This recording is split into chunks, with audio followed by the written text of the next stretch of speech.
Yes? 5 minutes, Mr. McKellen. All right, thank you.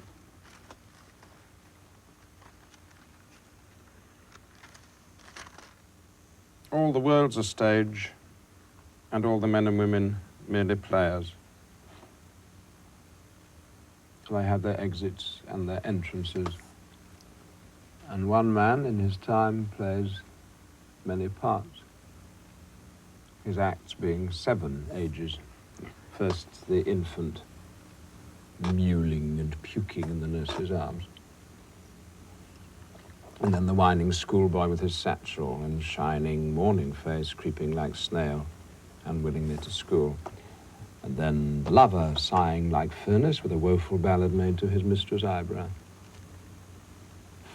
And then a soldier, full of strange oaths and bearded like the pard. Jealous in honor, sudden and quick in quarrel, seeking the bubble reputation even in the cannon's mouth. And then the justice, in fair round belly with good capon lined, with eyes severe and beard of formal cut, full of wise saws and modern instances. And so he plays his part. The 6th age shifts into the lean and slippered pantaloon, with spectacle on nose and pouch on side. His youthful hose well saved, a world too wide for his shrunk shank, and his big and manly voice turning again towards childish treble, pipes and whistles in his sound. Last scene of all that ends this strange, eventful history is second childishness and mere oblivion, sans teeth, sans eyes, sans taste, sans everything.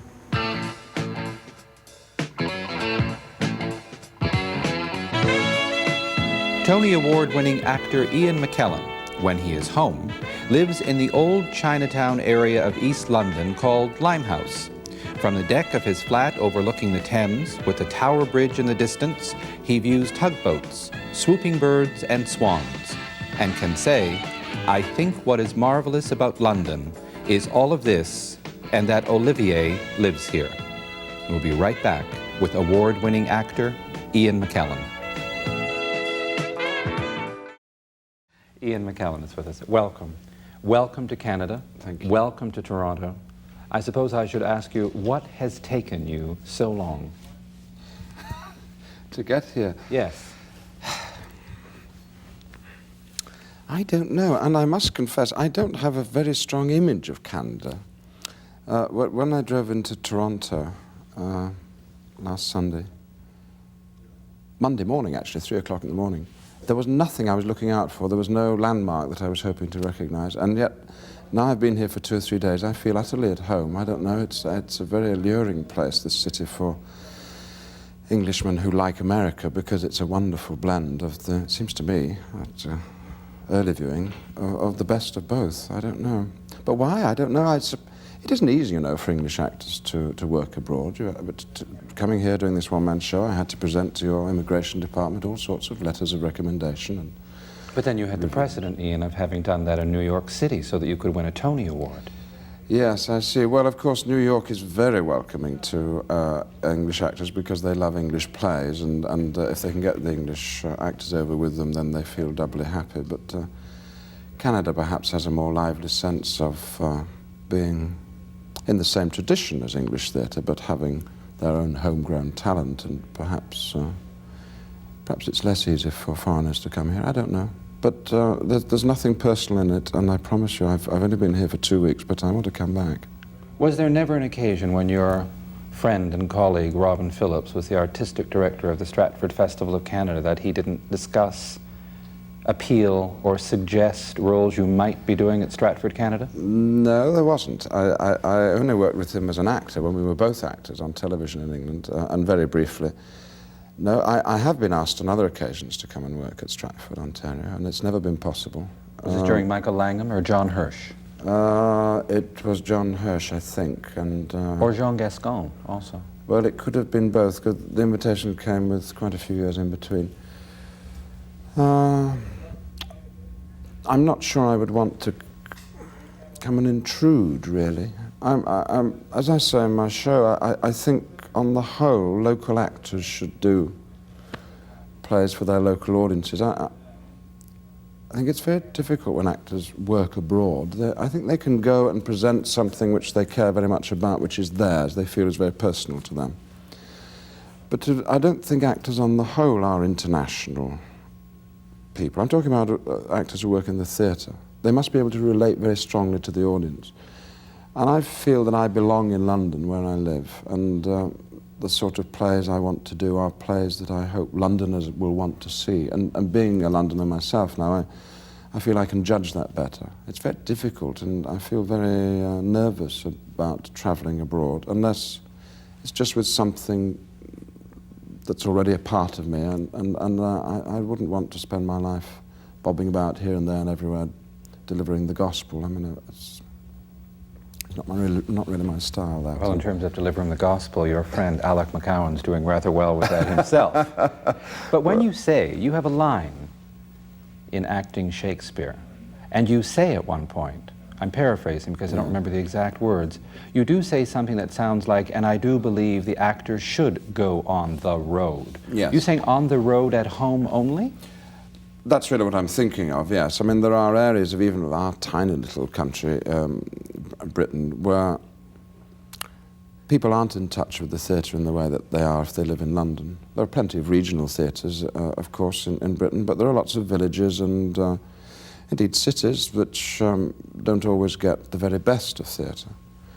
And I do like to go on the road in England, but then I feel that's my sort of parish. You know, I know how English people think and feel, and I know their expectations, and I know how to surprise them. I know how to sometimes trip them up. I know how to indulge them. I know a great deal about them, and it's an actor, of course, can in the theatre is doing it for that audience who is there that night. And one of the problems of doing a play, say, at Stratford-upon-Avon, where Shakespeare was born and where there's an annual festival of his plays, and other plays too, is that a large majority of the audience will not speak the English language, which is pretty tricky when you're doing Shakespeare. A lot of them may never have been to the theatre before and may know nothing about English life. And so I find it very bewildering as to know how to act for those people. To get a homogeneous audience, of which you do the minute you get away from the festival theatres and you arrive in a small town somewhere where everybody shares a life and an awareness of what life is, to arrive in that community and to feel as I can in a small country like Britain that I know what that community is like. After all, I was brought up in the provinces in the north of England. Then I think an actor can really get down to work, and it's sometimes a bit bewildering to be in London's West End, the commercial theatre, where again the audience is made up of tourists, to wonder quite what you're doing there. It's different when you're in the subsidised theatre where the audience is on the whole local, British, and I'm at the service of people who are rather like me, I feel. When you say being away from home and acting for those people, that you have the question as the artist of acting for those people, does that lead one to believe that your acting differs from country to country? In the last 2 years of your life, you've been in a number of the major capitals of the world. Are you a different actor in Paris than you are in London? Well, having said this, that I feel my main job is to stay at home, I do then do quite a bit of travelling. You certainly do. Well, that's simply because I do like getting away and having a look what other people are up to. You know. And at least with this show, this Acting Shakespeare show, I feel I'm on my own home ground. And of course, on the whole, the audiences I play to are familiar with the plays I'm talking about and dealing with. Do I alter my acting depending where I am? Well, certainly when I did the show in Paris, I used to do a lot of the linking material in French.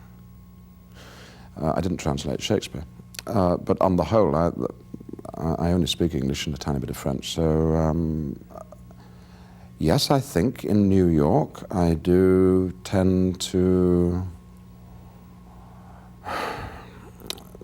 speak a little bit more slowly and say slowly, which the Americans do. I put on a tiny bit of an American accent. No one's ever really noticed, but it amuses me to do that.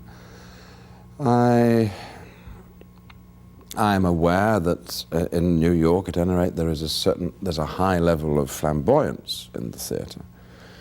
You know, I think Al Pacino was working on Broadway when I was last there, and that man can produce more energy in half a second than I can in the whole of an evening, it seems to me.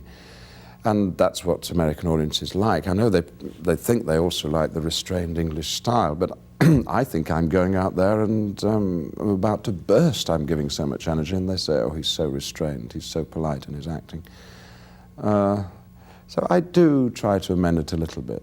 But it's very difficult to know quite what to do. And that's why last night when I opened in Toronto, I was sweating in the dressing room. I really didn't know what to expect or what all these strangers would feel.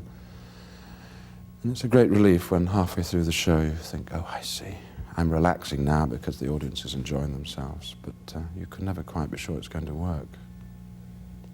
It's quite nice to put yourself on the line, though, and risk and behave dangerously, but I wouldn't like to do it all my life. All right. On that, we will take a commercial break and be right back with Ian McKellen right after this. Ian McKellen is with us. We have been talking about acting Shakespeare. I was watching you take a sip of water from that cup, and I was just wondering, did you, by any chance, bring your Princess Grace, Barbra Streisand glass to Canada? And where is it, if not, Mr. McKellen? Where have you packed it away? Now, wait a minute. What have I done with that? Oh, I know what I've done with it.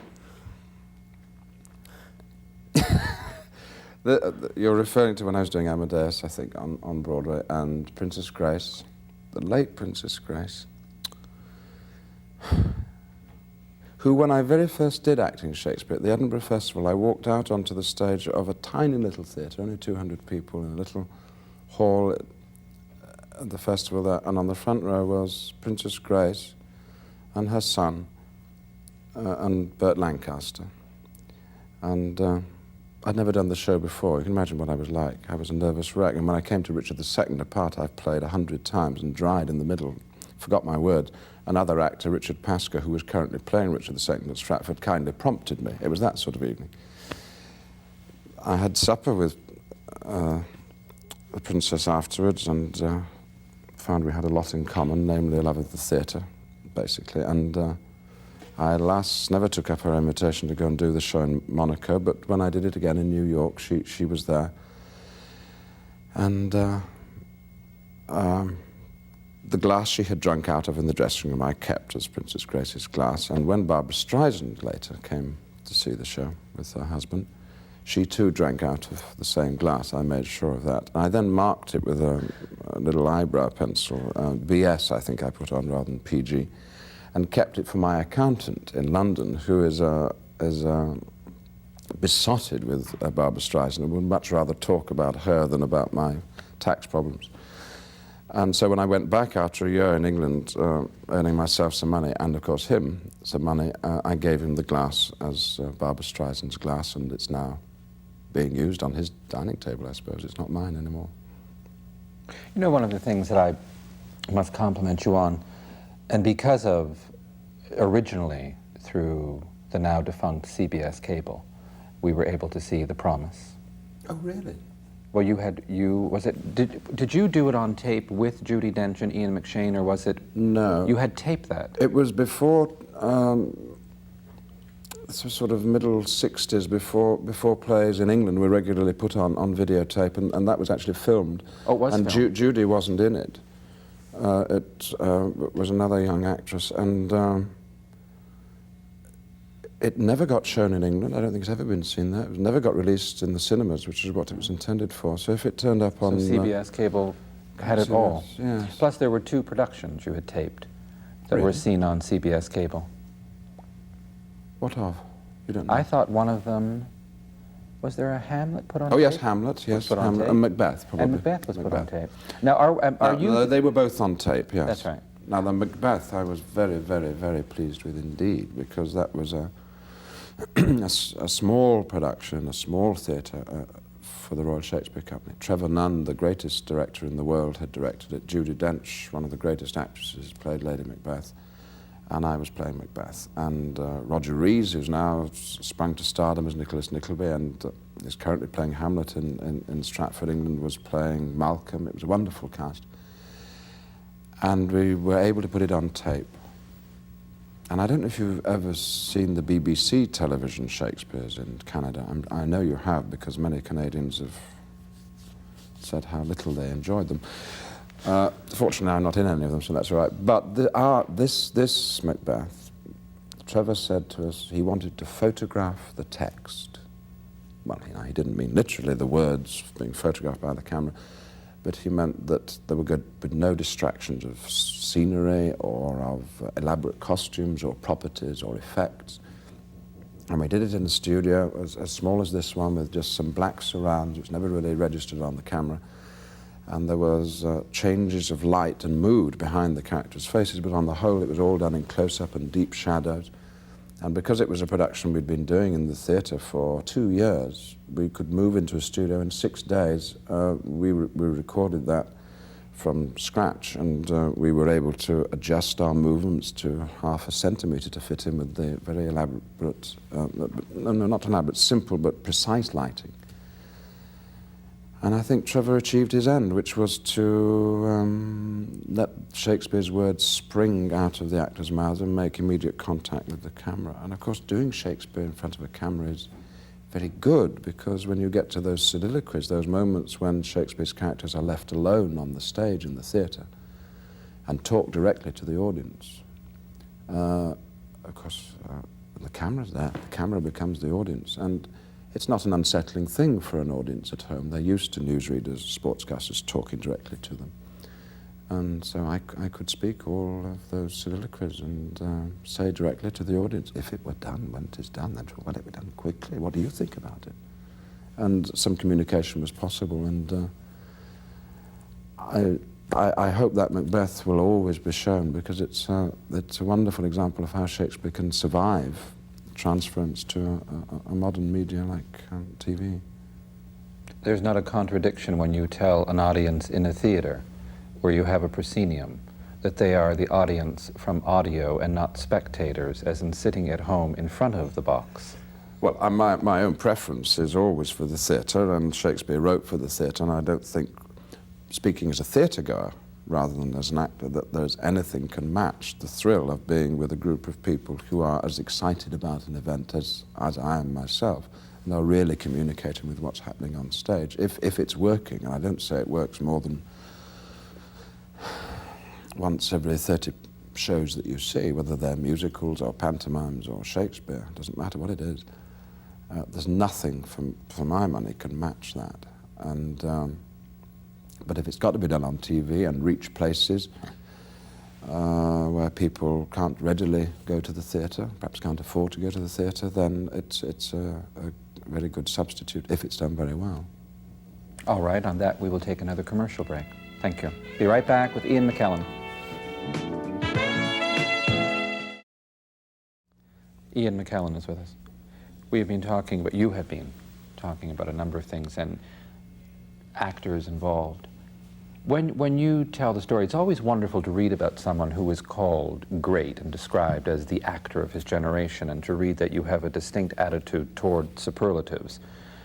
And it interests me because I remember Kate Nelligan's story of the young woman from Canada who went to London to be the actor she has become, and was being called this and that, and she accosted a critic one evening at a party and absolutely ripped him to shreds over his superlatives and said at one point, "How dare you do this to me?"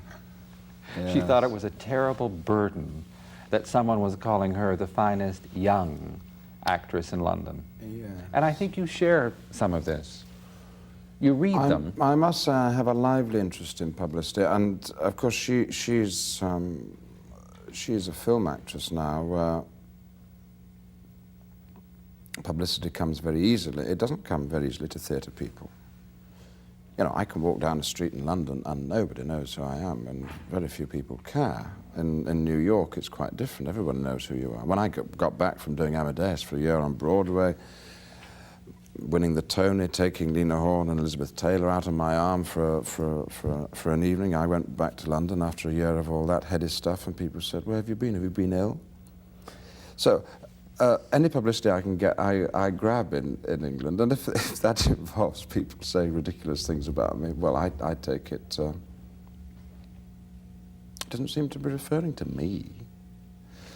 It could be a burden, I suppose, if then the audience expected to see something earth-shattering, because not every performance is that. But it's just, if people say you're the young Gilg or the young Olivia, it's just a shorthand for saying that they've enjoyed your performance very much, indeed. And I've got my share of bad notices, so when the good ones come along, I'm very happy to read them. As long as you brought that up, and since you were quick to respond to your friend Diana Rigg, while she was compiling her witty book, No Turn Unstoned, wasn't it Harold Hobson on the BBC who got one of your favorite?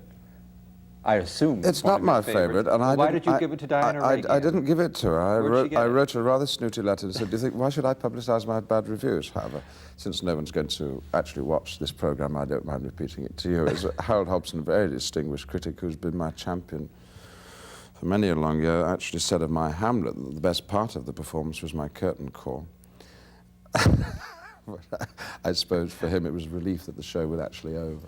But what I got out of that, you see, you can always get something good out of bad circumstances, but he had some sense that I was not working with good enough actors. It wasn't true. I've always wanted to work with the best people in the world, and have turned down jobs because I didn't think the conditions were absolutely right, but spurred on by this view of me that I was somehow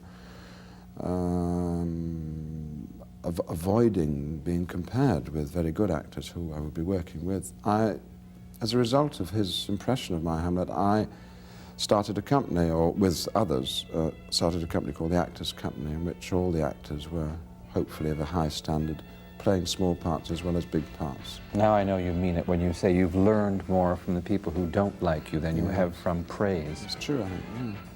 Thank you. Okay. You're welcome.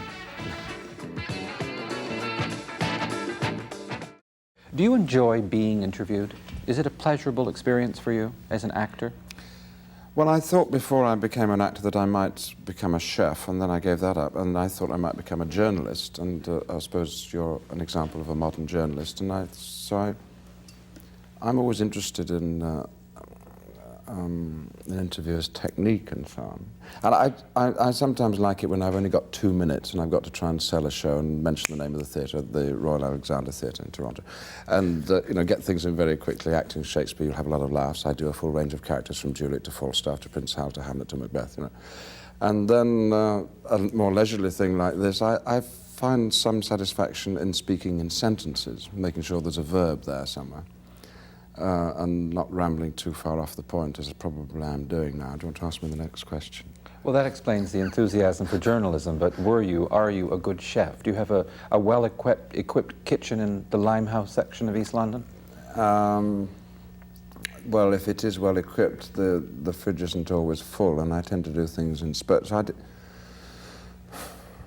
I cook snacks, but you know, weekends that a group of friends will come around, and I can cook a pretty good roast. But traditional English, I like puddings most. You see, I'm quite good at puddings. Apple crumble, trifle, jellies. You're proving where you live and where you're from. Did this start in Bolton?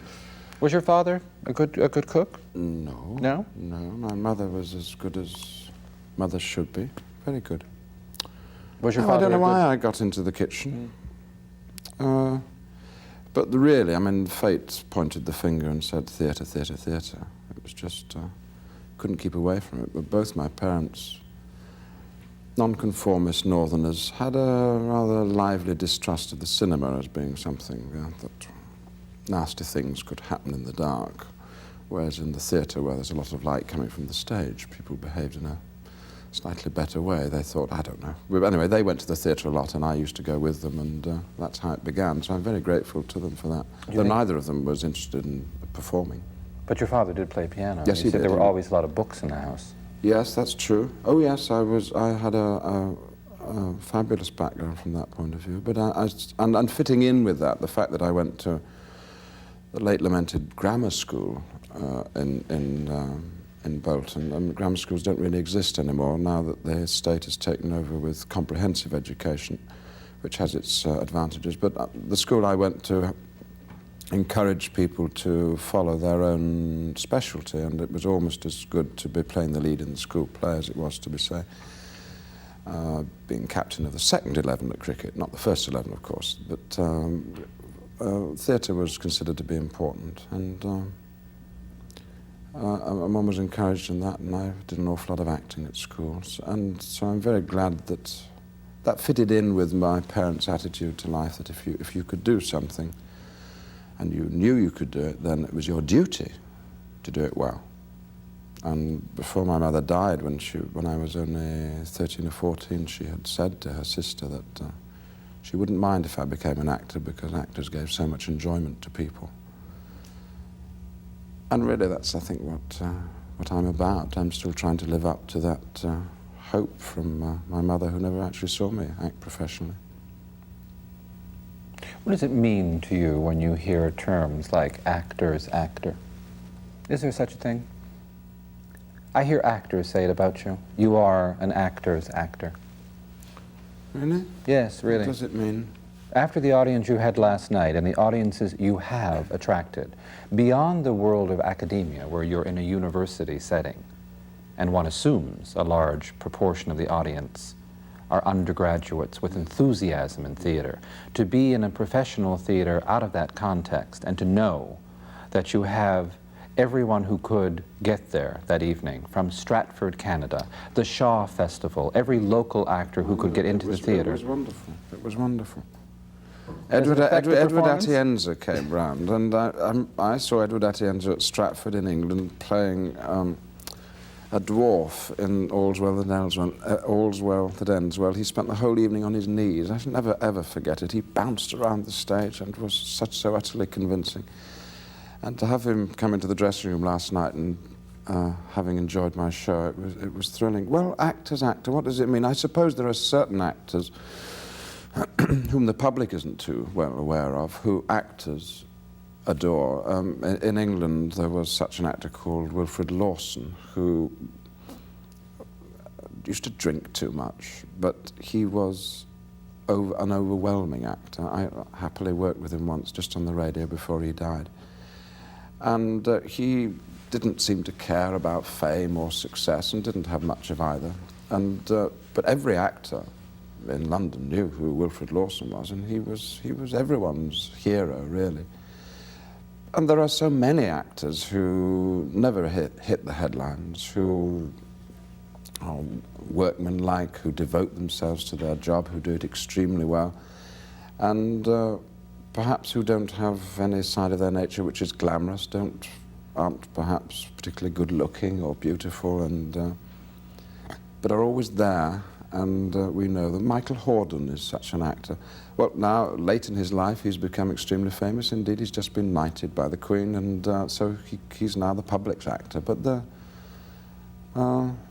if I'm thought of as an actor's actor, if that meant that I wasn't the public's actor, then I would be sorry, but otherwise I don't really know what it means.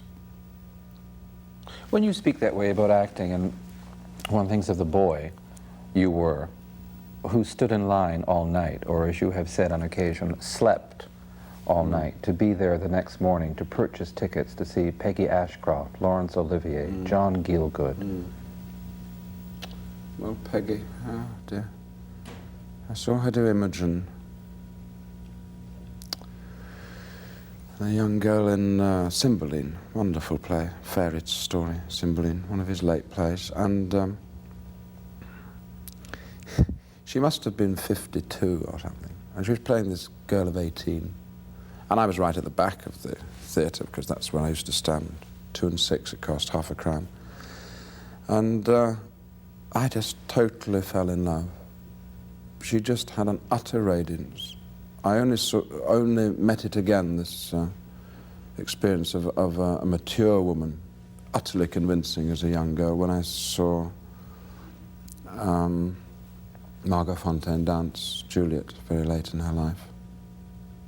I made the mistake on that occasion of getting a heavy pair of opera glasses and seeing suddenly I was watching an old lady, and I took them down immediately because the silhouette was something much more delicate and youthful. Yes, well, I remember the boy that I was then, and there was no way I was ever going to be up there with them or match their achievement. But if, you know, I'm going out onto the stage on a Wednesday matinee and still the eyes aren't quite open and the house isn't going to be full, and I think, what the hell am I doing this for? I think, oh, there's a young lad up in the balcony, or girl, who's never been to the theatre before, and now's my opportunity. I could just change their lives today by making them fall in love with it all as I did. So the spirit of the little boy is always there in the audience. I keep thinking about him. Easier to do as an actor, Ian, than as a chef. Yes, yes, and of course the food that Shakespeare gives you is much more nourishing in the end than the food we eat on the plate. On that, we will take a commercial break and be right back with Ian McKellen. Ian McKellen is with us, and you have been talking about theater, Shakespeare, people in the theater.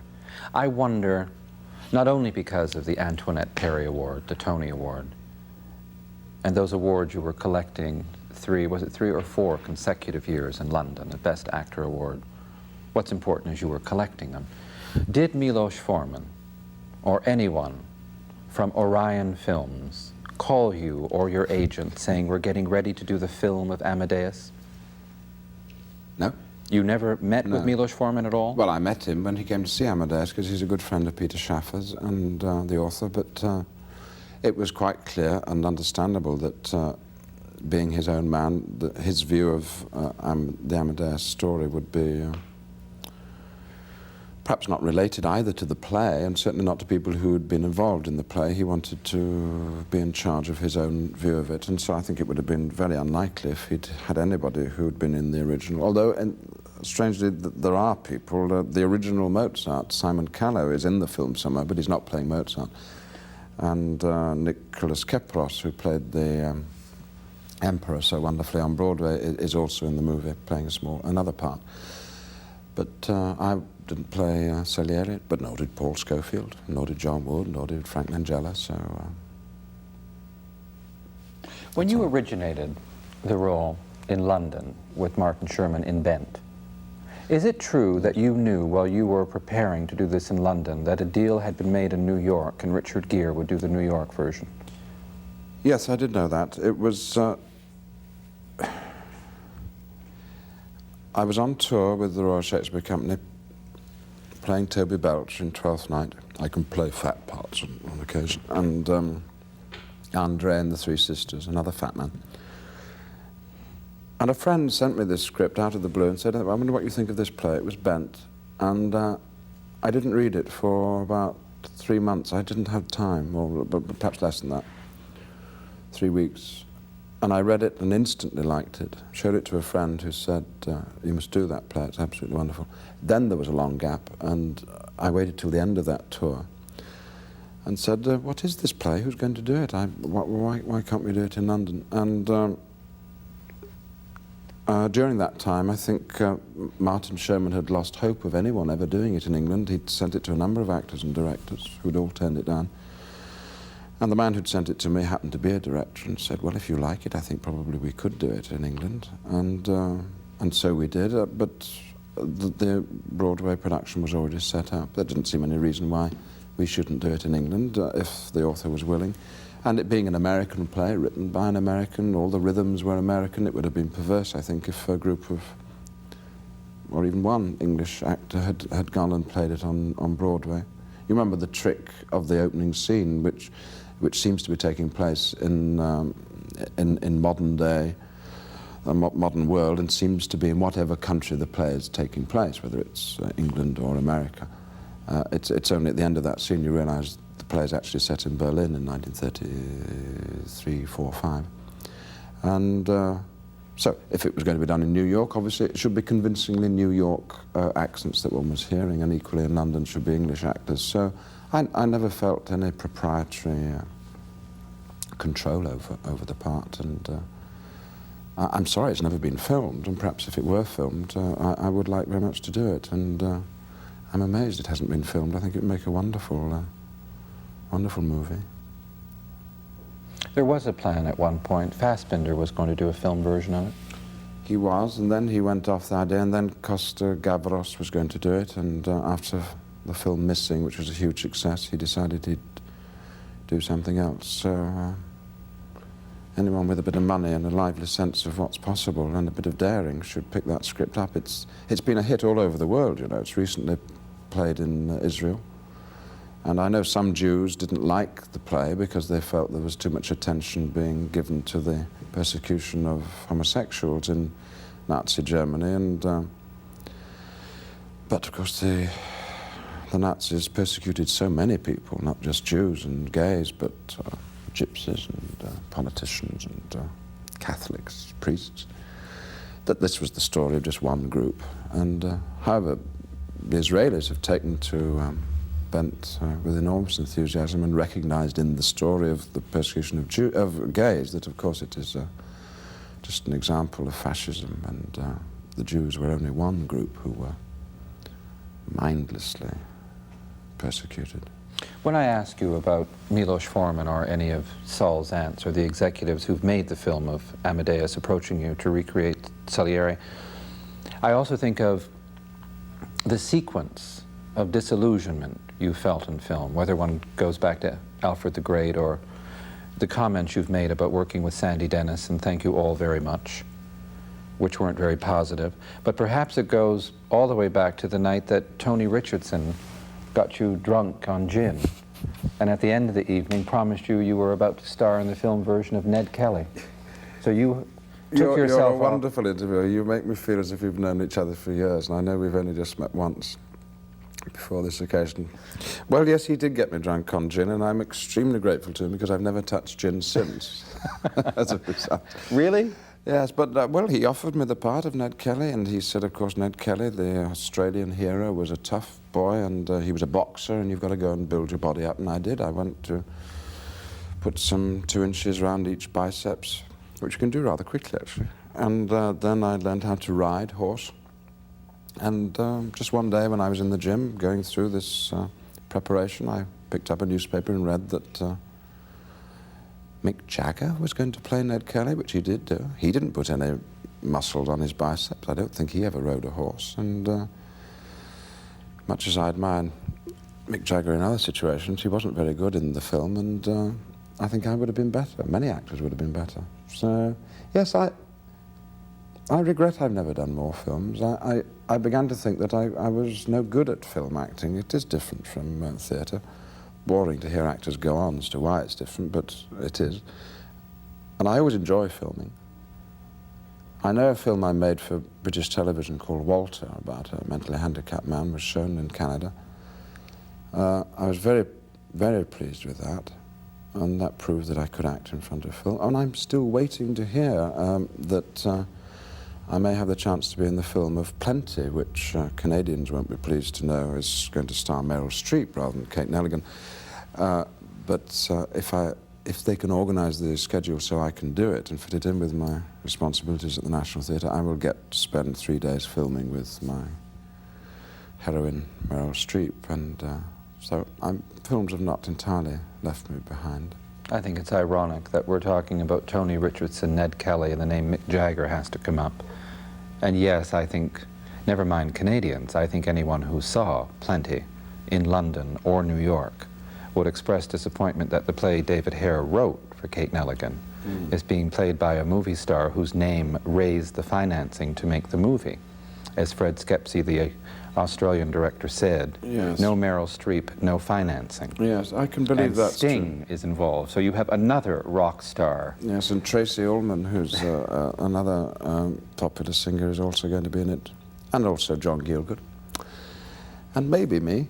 But and playing the leading man's part in the movie is an actor you probably won't know called Charles Dance, a small bit player at, for the Royal Shakespeare Company who's recently become a big star on a successful television series in England.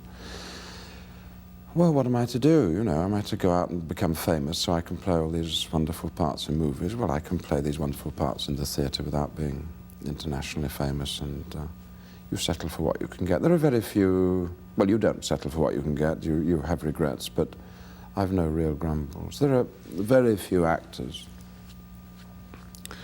who have an important career in films and on stage. And your two favorite examples are Albert Finney and Alan Bates. Well, in my generation, they Yeah. do that, but then I dare say there's a corner of their hearts which envies me doing the parts I play in the theatre, which on the whole they don't play as consistently as I do. So the fact that they make more movies than I do is, well, I'm not Alan Bates, I'm not Albert Finney. Well, if only I'm you Ian hadn't McKellen. said, Ian, that money has always embarrassed you, you wouldn't be in this dilemma. Stop being embarrassed by money. I'm not embarrassed by money as much as I used to be, because money's bought me a lovely house in Limehouse, which I ought to call Amadeus, actually. I tell you what, let us take another commercial break and we'll come back and pick up on this. Be right back with Ian McKellen. Ian McKellen is with us. We were talking about film and what has and has not been done on film.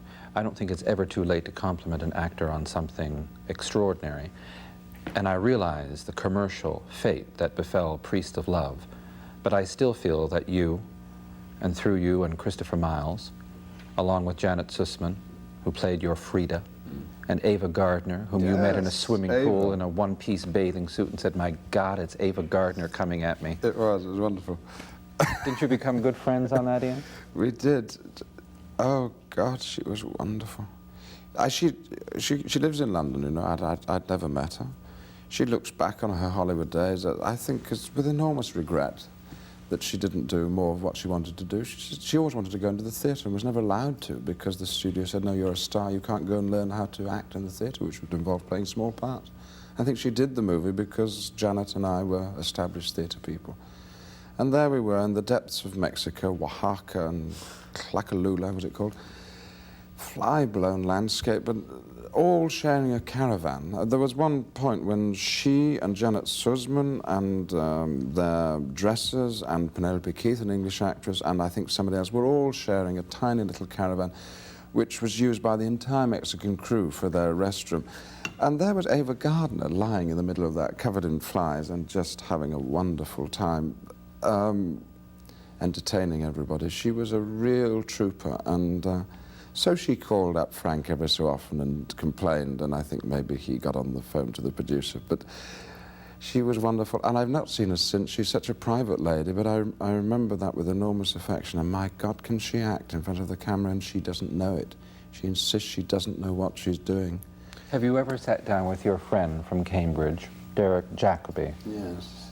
and had him thank you for saying that I, Claudius, was rubbish and you turned it down the first time around for TV? I didn't. I turned down not his part. I knew he was going to play it. I turned down the part of, what's the awful emperor? Caligula. John Hurt played that. You see, yes. The trouble is, if you do Shaw and Stoppard and Shakespeare, and the script arrives out of the blue and it's written by, all right, Jack Pullman, but it's, the words aren't quite as good as what you're used to. You can forget how potent the camera work and the whole presentation can be on television. But that was the reason I turned it down. And no, I don't regret it. And Derek had a wonderful and well-deserved success. Totally changed his career. Yes? He'd been doing wonderful work at the National Theatre, and then he became a star. Well, we shall all try And to get he's- to London now and see your Coriolanus. How do you do. pronounce the play? Coriolanus. I think. Coriolanus. He's the hero of Corioli. All right. He's named after the place Coriolanus. Coriolanus. Coriolanus. Good fortune with it. And thank you for being here. Nice to see you. You're welcome, Philip. Thank you.